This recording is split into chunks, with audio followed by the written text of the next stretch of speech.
Sailor Joe sails his sailboat.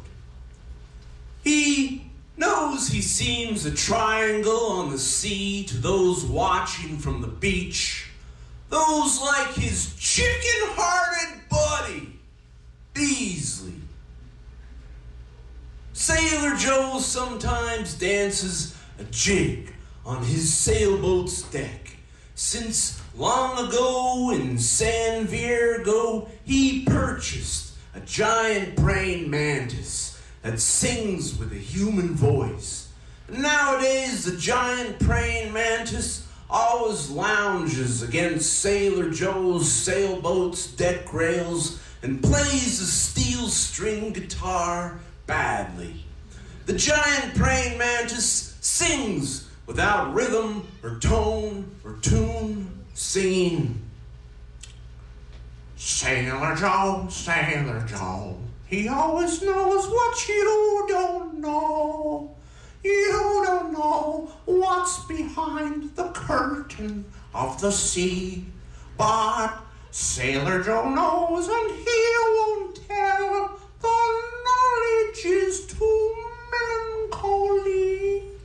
He'd much rather you happy and fat and free. The giant praying mantis didn't play or sing in the afternoons or the twilights. It just sat against Sailor Joe's sailboat's deck rails and played and waited for a giant cricket to hop into the boat from across the water, from the land. And a giant cricket usually did, and the giant praying mantis ate it for a most splendid supper. Sailor Joe watched the sunset each night with a great big grin. The sunset always painted the clouds and sky. The ocean thundered and thrummed beneath the sailboat. The wave tops were foamy. Seagulls called on their way by. There was an infinity of seagulls endlessly going after Beasley. Through a golden telescope, Sailor Joe watched Beasley in Beasley's fruitless battles versus the seagulls. Beasley was undone by the high seas, but he was certainly no better off on the beach defending his hill of rotting garbage.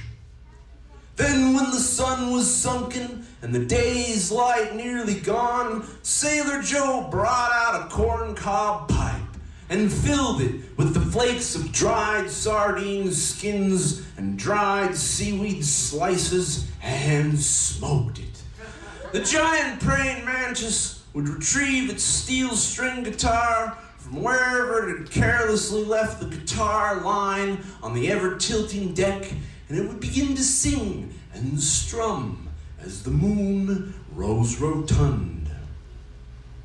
Hey there, Beasley, afraid I'm stuck on the beach, fighting pointlessly.